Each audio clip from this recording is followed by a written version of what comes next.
Hi, this is Jason from Horrific Nightmares, back to do another Mill Creek Blu-ray review. This is going to be the Mill Creek double feature of Age of Consent and Cactus Flower. You might be wondering why I have a piece of paper on the front. I taped it on there because there's a little bit of nudity on the front, and I didn't want to get flagged from YouTube because they're a little bit touchy about that kind of stuff. Now, when I originally ordered this from Mill Creek, I thought I was going to be getting two exploitation films because I really hadn't heard of either one of these. Just by the cover, it just screamed exploitation to me for some reason. Instead, what I got was two pretty darn good movies, I will say. First, we're going to start with Cactus Flower. Cactus Flower is a 1969 movie which runs 103 minutes and is directed by Gene Sachs. Now, this, of course, stars Walter Matthau, Ingrid Bergman, and Goldie Hawn. Now, this one is rated PG. There's, a little bit of language and sexual innuendo, I guess, if you want to call it that. This was pretty darn good. It reminded me of a episode of Three's Company. And the reason why I say that is because there's a lot of inferred things that happened in this movie, which of course lead to other things which never had anything to do with the first thing, if that makes any sense. Basically, the story is Walter Matthau is dating Goldie Hawn and has fallen in love with her, but is lying to her that he is a married man with 2 children. Now, he, of course, is a dentist, and his secretary is Ingrid Bergman, and she wants to date one of the patients.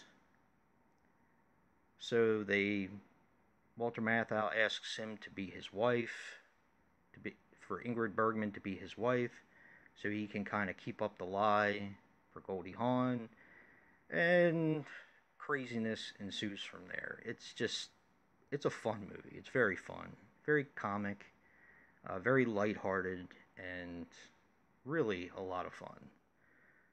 I really enjoyed this one, definitely. Now we're going to go with the second one, Age of Consent. It was probably the one I was least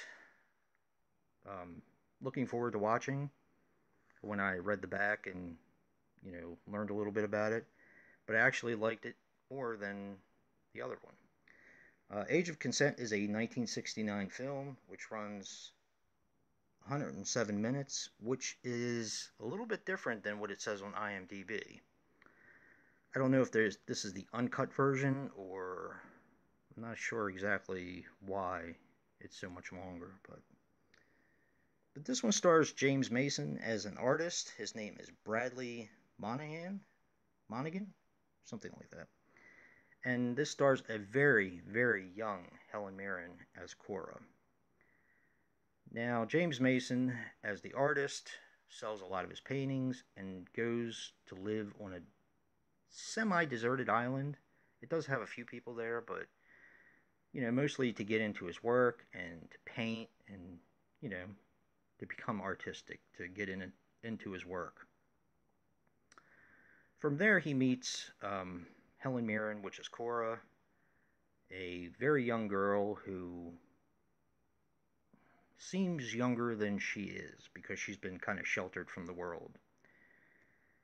And it's all about her discovering her sexuality and becoming a woman and kind of ultimately falling in love with the older artist, of course played by James Mason.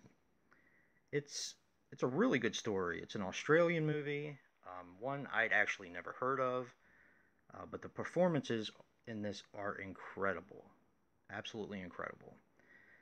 The only thing I didn't care for so much was the ending, and I'll let you figure that one out for yourself.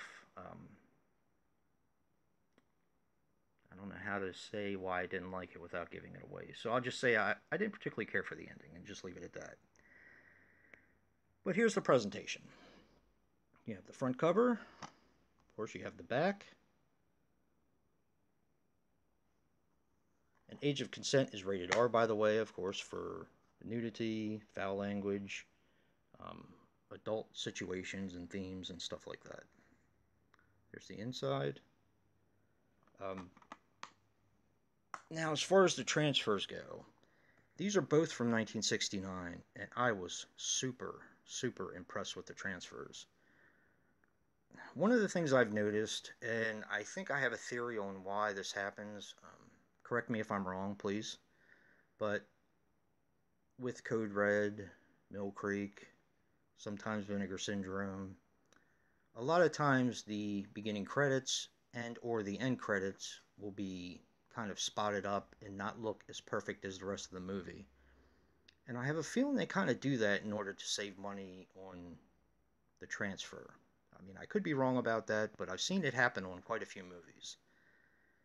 So, I mean, I could be wrong about that, but the transfers of the actual movie itself are gorgeous. Opening credits kind of looked a little dated and a little spotty, but once the movie gets rolling, it's pretty gorgeous, guys. Now, this double feature Blu-ray is running for about $9 in Amazon and a lot of other places, so you really can't beat it for the price. And these are two very good movies. Both love stories. One's a comedy love story, and one's kind of a coming-of-age story. So, I don't know. This is just a really good double feature, and I do highly recommend it. And if you like what you see in here, hit that like button and subscribe. And until next time, peace.